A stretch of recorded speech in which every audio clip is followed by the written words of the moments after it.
안녕하세요, 순살입니다. 이번 주에 본격 실적 시즌이 개막을 했죠. 그리고 이제 인플레 수치들도 발표가 됐는데 주요 내용을 짚고 가보면 일단 실적 시즌 먼저 얘기를 하면은 은행주, 이제 금융주들 실적이랑 같이 매 분기 실적 발표가 시작이 되죠. 그래서 이번 분기도 역시나 첫 바다를 이 JP모건, 뱅크 오브 아메리카, 시티 이런 곳들이 끊었는데 실적 자체만 놓고 보면은 아직 생각보다 나쁘지 않았어요. 사실 뭐 작년보다도 성장을 했고 이 JP모건이랑 뱅크 오브 아메리카 같은 경우에는 실적이 성장을 했는데 어쨌든 여기도 경기 침체랑 이 손실을 대비해서 준비금을 많이 쌓는 모습을 보였고 먼저 반영을 한 거죠. 올해 힘들 거다. 주택담보대출은 걱정이 올라온 지 좀 됐죠. 금리가 오르면서 직격탄을 맞았으니까. 근데 이제는 자동차 대출에서도 침체 기미가 보인다고 경고를 했고 시티 같은 경우에는 뭐 은행별로 실적이 다르니까 시티는 실적 자체도 별로였고 자산운용사, 이 블랙록 같은 경우에는 이제 AUM 비즈니스잖아요. 자산운용 규모를 확 높여서 박리담회로 수수료를 받아 먹는 구조인데 시장이 안 좋으니까 당연히 떨어졌겠죠. 그래서 운용 규모가 다운이 되면서 매출과 순이익 모두 다운되는 모습을 보였습니다. 그래서 전반적으로 다들 침체 걱정은 하고 있는 모습을 보였고 대비해서라고 해야 될지 아니면 이게 의도된 거라고 해야 될지 모르겠지만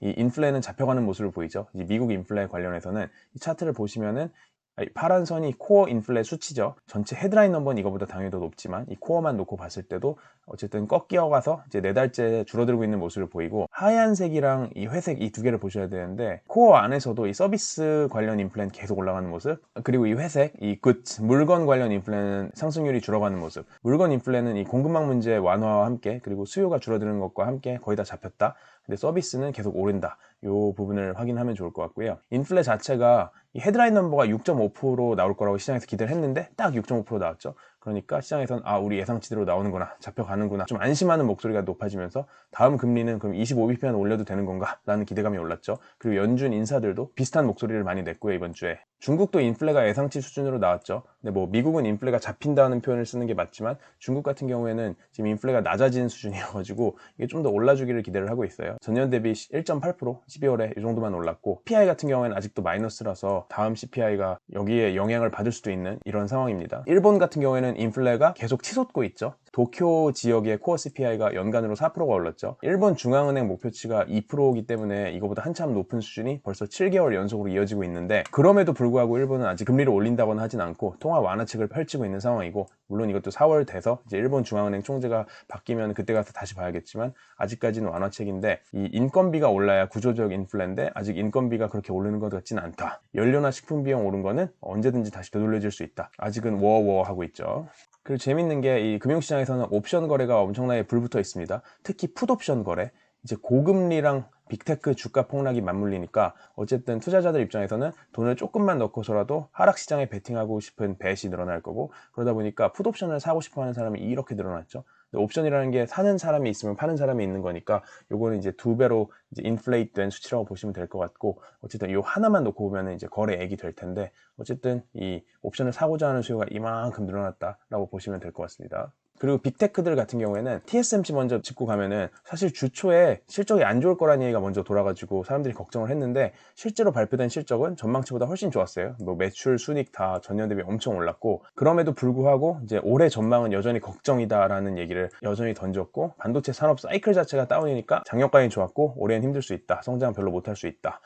그래서 설비 투자도 줄인다. 요거를 다시 한번 이제 어펌을 해준 상황이고 생산업체 입장에서 중요한 지표들이 고난이도 공정에 대한 지표인데요. 이게 아무래도 이 시장에서 얼마나 리딩해서 끌고 나가고 있느냐 그리고 경쟁에서 얼마나 경쟁 우위를 점할 수 있느냐 이 내용을 담는 지표인 것 같아서 작년에는 50%였는데 이 7나노 이하의 이 고난이도 공정 비중이 54%까지 올랐습니다. 분기별로는 똑같긴 한데 어쨌든 꾸준히 오르는 추세고요. 이거는 뭐 고객사들이 발전을 한 탓도 있겠죠. TSMC가 반도체 업황 경고를 한 것처럼 올해 애플 같은 경우에도 긴장을 타고 있죠. 그래서 팀쿡 같은 경우에는 올해는 연봉 총액을 작년 대비해서 절반만 받겠다. 정확히는 한 40% 정도 다운시키겠다라고 선언을 했습니다. 근데 그렇게 하더라도 거의 50 밀리언에 가까운 엄청난 돈이고 시장 상황이 빡세질 수 있으니까 이제 각오를 단단히 하는 모습을 이제 선언을 했죠. 그래서 연간으로 이 샐러리를 보시면은 이제 팀쿡 아저씨 같은 경우에는 연봉 3 밀리언 한 3, 40억 밖에 안 받아요. 그래서 이거 캐시로 요 정도 받는 것 같고 요 외에 이제 스톡 어워즈를 사실 작년에 엄청나게 받았죠. 뭐 그 전에도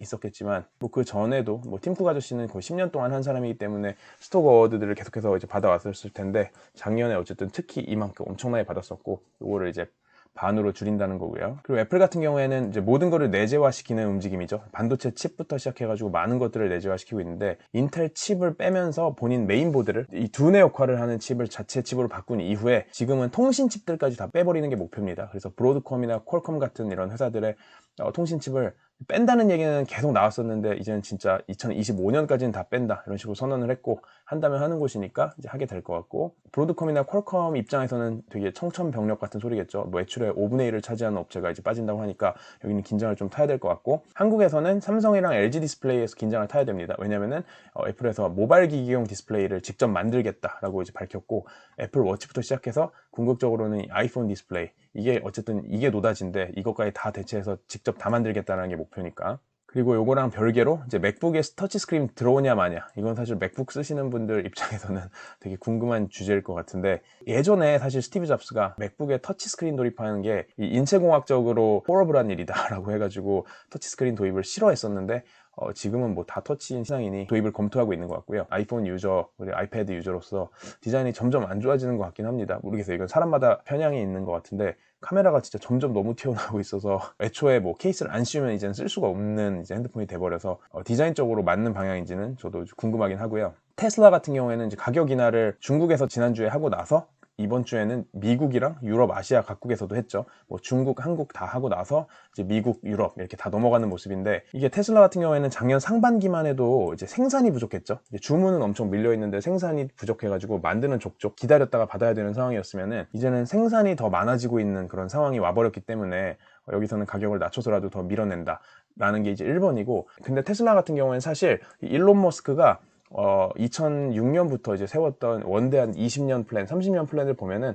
애초에 이제 매스 프로덕션으로 가면서 단가 낮춘다라는 계획을 하고 있었어서 저는 이게 어차피 그냥 큰 그림의 일부라고 생각을 합니다. 뭐 마진을 낮추더라도 테슬라는 마진을 낮출 여지가 전통 자동차 업체들에 비해서 엄청나게 많이 있죠.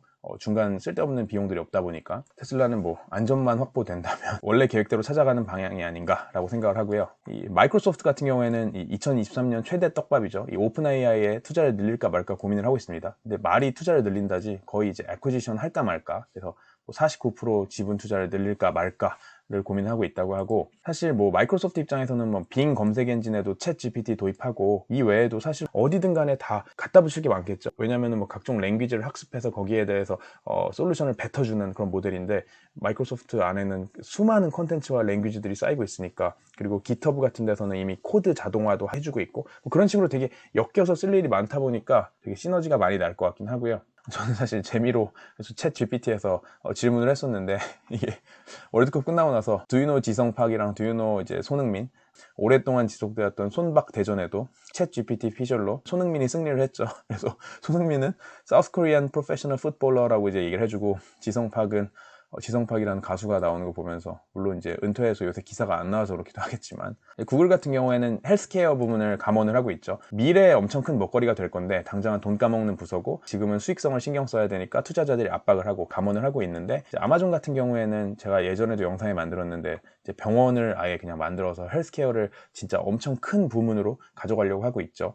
헬스케어라는 시장 자체가 단순히 뭐 고객 접점으로 병원, 의료원 역할을 한다 뿐만이 아니라 본업인 클라우드에서도 이제 헬스케어 관련 데이터들만 집중적으로 관리하는 클라우드를 만들어서 아예 버티컬리 융합을 시켜버리려는 계획도 갖고 있고 빅테크들은 다 크게 관심을 갖고 있는 부분이 헬스케어인데 구글은 어쨌든 지금 당장은 감원을 하고 있습니다. 중국 같은 경우에는 이제 규제가 풀리면서 베팅이 올라가고 있죠. 글로벌 IB들에서 베팅을 올리고 있고 규제 풀리는 거 보면은 대외 규제였던 이 호주산 석탄 수입이나 미국산 보잉 항공기 운항 같은 것들을 다 재개를 했죠. 시진핑이 어쨌든 권력을 확실히 잡았으니까 이 내부 견제는 이제 그만하고 이제 이거 갖고 다시 나가서 시장에서 영향력을 높여보겠다. 경기 부양 2023년엔 하겠다. 이런 선언을 하는 것 같고 한국 컨텐츠도 이제 한한령도 이제 풀리는 분위기죠. 빌리빌리에서 갯마을 차차차를 방영하겠다고 선언을 했습니다. 그래서 굉장히 오랜만에 한국 컨텐츠가 중국산 이 동영상 플랫폼에 풀리는 경우가 될 것 같고 저도 이거 되게 재밌게 봤었던 시리즈였는데 중국에서도 좋아하지 않을까 생각을 하고요. 대내 규제인 빅테크 규제 같은 경우에는 규제를 없애는 게 아니라 이제 규제를 다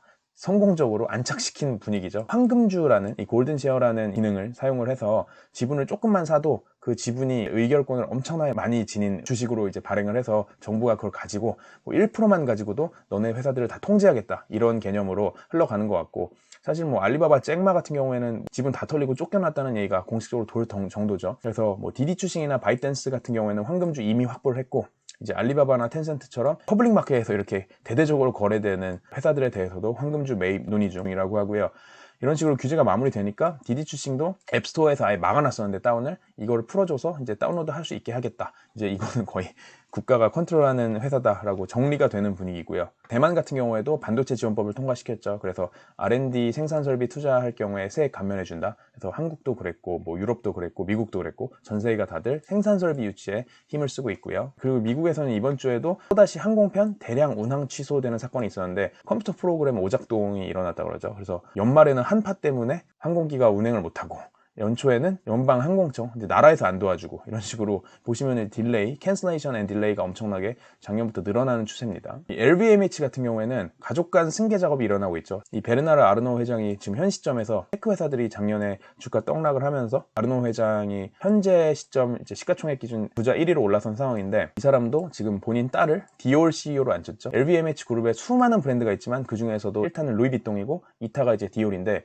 1타 루이비통 CEO로는 기존 디올 CEO를 보내버리고 그룹 영업이익 3분의 1을 너가 담당해라 보내고, 본인 딸을 이 2타 브랜드인 디올로 보냈고요. 아르노 회장 같은 경우에는 자식이 많은데 이 자식들이 다 이 LVMH 그룹 내에서 활동을 열심히 하고 있긴 해요. 티파니 인수도 이제 아들이 담당을 했었고, 타그웨어도 브랜드를 담당을 하고 있고, 이 외에도 예전에 뭐 리모아 브랜드를 인수를 해서 거기다가 뭐 가죽 스트랩 붙이고 뭐 바퀴를 이제 갈아 낄 수 있게 해주고 이제 밸류업을 시켰던 이런 능력을 보여줬던 이제 아들들이 어쨌든 이 회사 안에 있죠. 그래서 아들, 딸 다 그룹 안에 집어넣고 물려주려는 모습이고, 비슷한 식으로 이제 라코스테라는 브랜드가 있죠. 이거는 우리한테도 조금 더 익숙한 브랜드죠. 명품은 아니니까.